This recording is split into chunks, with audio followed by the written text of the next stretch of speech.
د سپوږمۍ او لمر کیسې. لومړۍ کیسه: سپوږمۍ کیمیا پوهه کیږي. نن به په ښوونځي کې څه تیر شوي وي؟ سپوږمۍ ټوله ورځ په دې تلوسه کې وه چې له لمره د نوي درس په اړه واوري.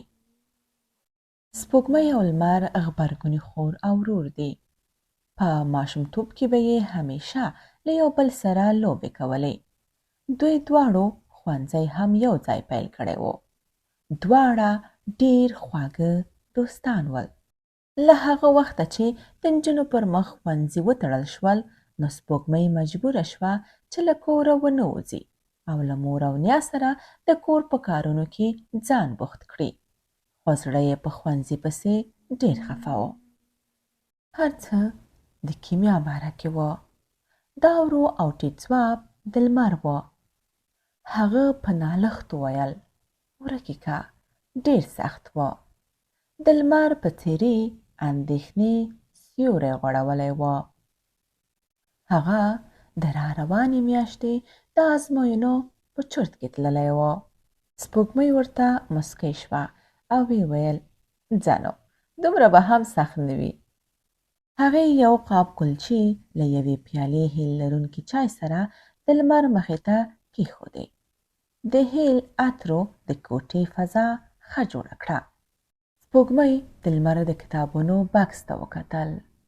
هغې غوښتل چې د هغه د کیمیا تازه درس وګوري. سپوږمۍ ځان سره وویل: آیا کیمیا رښتیا دومره سخته ده چې لمر یې وایي؟ لمر چې خوله یې له کلچو ډکه وه وویل: یوه ته یې چې په کیمیا او ریاضي دې داسې زړه بایللی. له څه شخوند وهلو وروسته یې زیاته کړه: خبره یې که نه، زموږ یوه نمره هم د تا برابر کیمیا نه ده زده. هغه نور چې ګیم بازیو باندې وخت تېروي، خو هیڅ مه یادوه.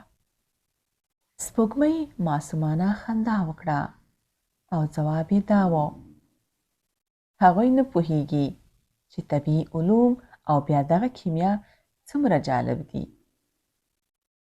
هغې ته هغه ورځې ور په زړه شوې چې ښوونځي ته به تله. هغه مهال نجونو لپاره ډېر فرصتونه وه. د سپوږمۍ پر ماشومانه څېره د خفګان لړۍ راخورې شوې. هغې د خیال په دنیا کې خپلو ښوونکو او ټولګیوالو پسې کتل. زړه کې یې تېره شوه: آیا بل ځل به هم هغوی ووینم؟ سپوږمۍ وویل: کیمیا مې ډېره خوښیږي. د درس له اولې ورځې مې په زړه کې ولګېده.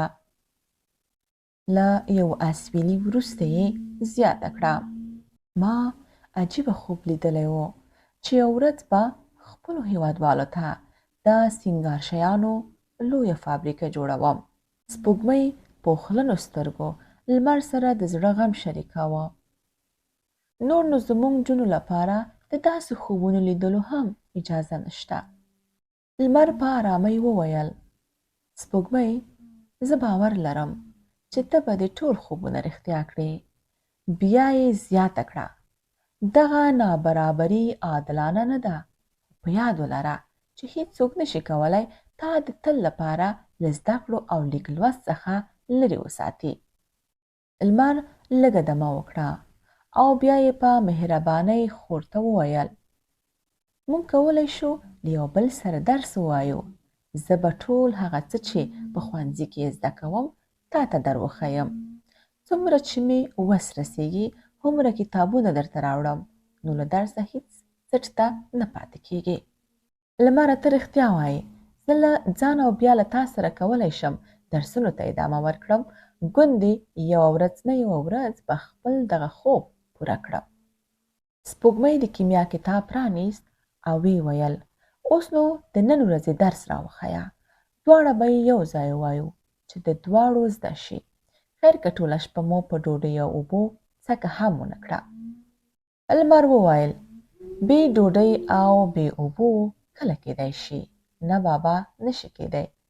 ټوکې مه کوه، زه خو له همدې اوسه له لوږې بې هوښه کېږم. سپوږمۍ په مسکا او شوخۍ ځواب ورکړ: ښه نو، بیا وروسته کولی شې چې موږ ټول لپاره د شپې ډوډۍ هم پخه کړې. په خوندور پخلي پسې دې زه او مورجانه ډېر خفه شوي یو. لمر چیغه کړه: او نه،